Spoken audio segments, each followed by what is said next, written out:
Ayo, what's up? Welcome back din sa ating channel dito sa Bobs TV.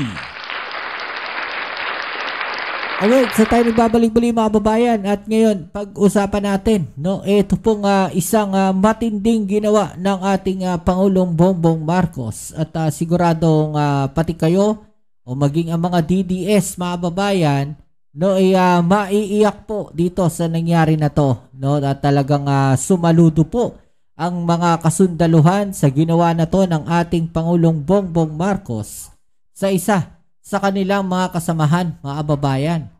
No, isa po siyang PWD na sundalo, no, at siya po ay naging PWD o nabulag dahil po sa isang pakikipagsagupaan, no, sa mga masasamang elemento mga babayan diyan po, no, sa Maguindanao. Okay, so yan ang ating alamin ngayon at pag-uusapan. Pero syempre bago ang lahat, please don't forget to subscribe, like, share at comment dyan sa comment section. At syempre shoutouts tayo sa mga followers natin. Maraming salamat sa inyong suporta. At palagi nating hinihiling po sa inyo 1 view, 1 like po sana sa mga nanonood sa atin.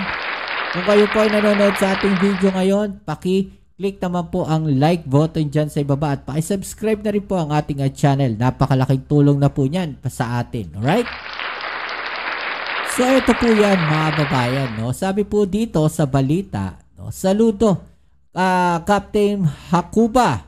No? Matapos ang 15 taon nagretiro sa serbisyo si Captain Jerome Hakuba at nabigyan ng complete disability discharge ng Philippine Army nitong linggo November 30. Kinilala at binigyan ni President Bongbong Marcos ng promotion sa ranggong major si Captain Jerome Hakuba matapos siyang mabulag noong 2016 nang masabugan ng bomba habang nasa operasyon sa Maguindanao.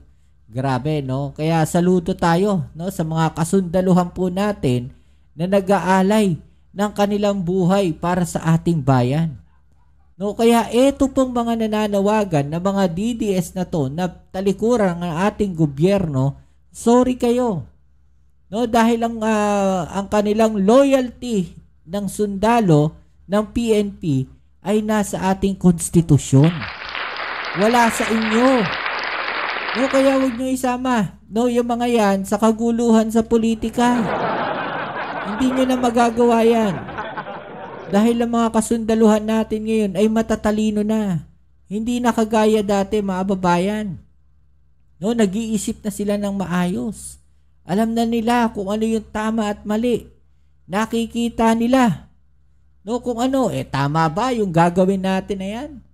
Diba? Oh, malihis tayo dyan sa politika. Ito po mga babayan, no, dito tayo mismo, no, sa page, no, account ni Sir Jerome Hakuba. Ayan nyo na rin po, i-follow nyo na rin po yan mga babayan, no? May mga video uploads pala siya. Okay, so nagsa-signing off na siya dito mga babayan sa video na to. At panoorin natin, no? Ito, let's go. Please read. Read or describe ko muna. Anong nandyan? Ito yung logo ng AFP. Okay. Sa gitna. Tapos sa baba yan dito may nakalagay Jerome J. Hakuba, Captain O-146467. Tapos may open and close parenthesis INF PA 09-15-10-30-20. Date yan, date. Oh. And then? Sa likod. Meron pa sa likod. Okay. Ano nakalagay sa likod? For your unwavering service and sacrifice to the nation, Rangers lead the way. Rangers lead the way. Grabe, no, nakakaiyak naman yung mga babayan. Maraming salamat po aking mga kababayan. Bumalik po ako sa aking pamilya, at least hindi nakakahon. Hindi ko man sila nakikita, but at least naiyak po sila. At sabi ko, anak, ay proud ako na naging isang sundalo, kasi ang pagiging sundalo ang naging daan para mabigyan ko kayo ng magandang buhay at mapagpaaral ko kayo. Kaya kahit na wala ako na nakikita ay gagawin ko pa rin ang aking makakaya para mapatapos kayo sa pag-aaral at maabot ninyo din ang inyong mga pangarap ba ng araw. Kaya hindi na, uuwi na si Papa. I'm coming home. Coming home. Grabe, no? Sapat na siguro yung 2 mata na ibinigay ko para sa ating bayan. Kaya salamat sa aking follower na nabigay ko nito. Kaya sa lahat ng mga kababayan ko, lahat ng mga Pilipino na nagpasahod sa akin, maraming salamat po at malaking tulong na kahit nalabas na ako sa serbisyo na ganito, at least may karangalan ang aking pagkabulag, may silbi ang aking pagkabulag. Para po yun sa inyo. Maraming salamat po sa inyo, sa lahat ng mga tropa na nandiyan sa serbisyo. Ingatan niyo po ang inyong serbisyo. Panatilihan isang pagiging mabuting sundalo at isang pagiging mabuting ama sa inyong mga anak, sa inyong pamilya, at lalo na huwag niyong kalimutan ng Panginoon. Pagkat at the end of the day, babalik tayo sa Kanya.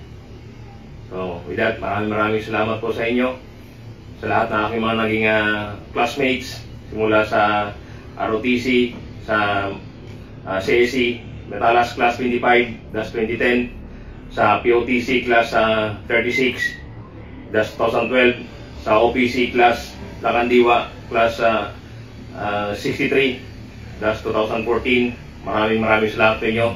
Mga classmate ko po sa OCS, maraming salamat po sa inyong lahat. At sa Scout Ranger family, maraming salamat po sa inyong lahat. This is your Captain Blind. Signing off. Maraming salamat po. Grabe, naiiyak siya no, doon sa parte na gusto niya mag-signing off, mga babayan. At syempre, nararamdaman natin yung kanyang emosyon. No, dahil nga nagserbisyo siya sa bayan, nag-alay siya no, ng 2 mata niya no, sa kanyang serbisyo no, para sa ating bayan, mga kababayan. 'Di ba? So napakabigat no para sa kanya. Wala tayong magagawa, no, ganun talaga, no, at nakakaawa po. No, pero saludo no sa ating mga kasundaluhan diyan na talaga ng mga nag-aalay no ng kanilang buhay para sa ating bayan.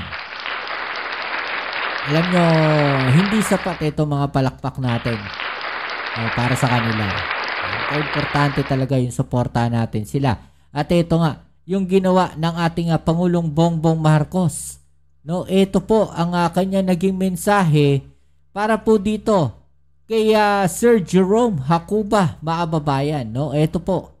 Magandang araw po sa inyo lahat. Pero bago yan, mga babayan, tignan muna natin, no?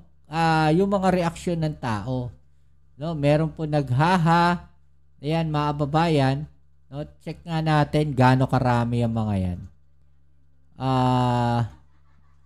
Di pala natin ma-check. No? Pero meron nag-laugh emoticon, mga babayan. Ay, naka-hide pala siya, mga babayan. Okay, so eto, tuloy natin. Magandang araw po sa inyo lahat. Ito po ay nakakaiba sa ibang video na aking ginagawa. Dahil ito po ay tungkol sa isang magiting na sundalo natin na si Captain Jerome Hacuba, ODAS 146467 Philippine Army. Kung nakita nyo po, ang ating butihing kapitan ay nabulag dahil nasabugan po ng bomba. Nagjo-duty siya at ito yung nangyari sa kanya. Ngunit pagkatapos siyang nabulag, ay nabigyan siya ng tinatawag na CDD or Complete Disability Discharge. Ibig sabihin, hindi na siya pwede sa military dahil nga hindi na siya pwede sa combat operation at nabulag na nga siya. Nung nakita ko yung video niya at pinag-isipan ko yung mga nangyari sa kanya, parang hindi tama. Dahil ito ay isang opisyal na itinaya na nga niya ang buhay niya para sa duty na para ipagtanggol ang Pilipinas. At dahil sa ganyan, ay basta't bibitawan na lang natin. Ay hindi naman yata makatarungan yan. Kaya binigyan ko ng instruction ang ating Chief of Staff na isuspindi na yung CDD ni Captain Hakuba. Bukod pa doon ay dapat ibigyan siya ng promotion dahil sa katapangan niya at gawin na siyang major. At maghanap po tayo ng mga iba't ibang posisyon na pwede pa naman siya. Yung ating mga tinatawag na the major adaptive duties. Kasi kahit kahit nabulag na po, marami pa ring duty na pwedeng gawin ng isang sundalo, lalong-lalo na sa isang sundalo na may 15 years na experience. Maraming may dadagdag at may tutulong sa atin yan. In-instruction ko rin ang ating Secretary of National Defense na pag-aralan ulit itong polisiya natin para hindi naman mangyari ulit ito. Na ang isang sundalo natin na nasaktan dahil sa sakripisyo niya, dahil ginagawa niya ang duty niya para ipagtanggol ang Pilipinas, ay basta't pagka nasaktan, ay basta't bibitawan na lang natin. Hindi naman tama yun.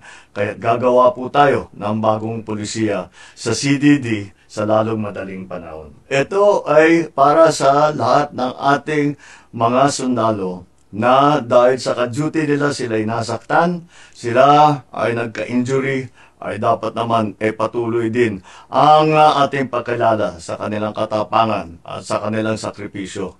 Kaya ito po ang pagbabago na gagawin natin. Mabuhay ka, Captain Hakuba. Ay hindi, mabuhay ka, Major Hakuba. At mabuhay ang Sandatahang Pilipinas. Okay, so yan mga babayan, no? At from Captain to Major na po. At marireinstate po siya, ibig sabihin maibabalik po siya sa pwesto mga kababayan. No, at eto, no, sir, thank you for boosting the morale of our troops, especially the wounded soldiers and the PWD sector as a whole, mga kababayan. So panoorin natin yung kanyang video ng pasasalamat sa ating Pangulong Bongbong Marcos. Mr. President, sir, maraming salamat po sir sa inyong pronouncement na ako po ay inyong i-extend sa aking serbisyo. At maraming salamat din po sir sa promotion at sa inyong tiwala sa akin na ipagpatuloy pa rin ang aking serbisyo sa kabila ng aking kapansanan. Kaya sino po ba naman ako na tumanggi o mag-disobey sa aking Commander-in-Chief? Kaya kung noon ay ang ating former president ay in-extend din ako sa serbisyo at ito din po ang inyong ginawa. Kaya masasabi ko na ito ang mga Commander-in-Chief na may pagmamahal sa mga kasundaluhan. Kaya maraming salamat po sir. Sir, request permission to proceed sir. Maraming salamat po sa tiwala. Grabe mga babayan, no? Okay, so yan mga kababayan, no, at nakita natin, no, na talaga namang actually pwede nga naman, no, isipin natin na baka, no, may mga posisyon pa na pwede sila talaga magtrabaho, especially sa mga tactics, mga ganon, no, planning, 'di ba? Kasi syempre, kunyari, merong operation uli sa lugar na 'yon. No, based bilang isang experience, no, na sundalo, no, na may rango, mga kababayan, 'di ba? O opisyal ng AFP. No, kahit natanggalan niya ng paningin, mga kababayan, yung experience nandun pa rin sa kanilang isip. 'Di ba? Nasa puso pa rin nila yung pagiging sundalo. 'Di ba? So makakatulong sila pagdating sa mga planning, sa mga operation at kung ano-ano pa, no? Hindi naman na porket nabulag siya, no, wala na, no, wala na siyang silbi. 'Di ba? Kagaya ng mga kababayan natin, ng mga PWD diyan, mga putulang kamay, putulang paa, 'di ba? Hindi nakakakita, mga inborn, 'di ba? Mga pipe, 'di ba, mga kababayan, marami pa rin naman silang nagagawa. 'Di ba? So what for itong mga kasundaluhan natin, 'di ba? Na nag-alay ng kanilang buhay sa ating bayan. Diba? So, napakalaki po ng posible pa o pwede pa nilang maitulong, no, para po sa serbisyo sa ating bayan at sa AFP. Okay, so yan muli. Maraming salamat sa lahat mga patuloy na kasuporta dito sa ating channel. Kita-kits tayo sa ating next video, no? Abangan nyo po. Marami tayong mga video uploads at syempre, muli, please don't forget to subscribe, like, share, at comment dyan sa comment section. Right? Peace and out.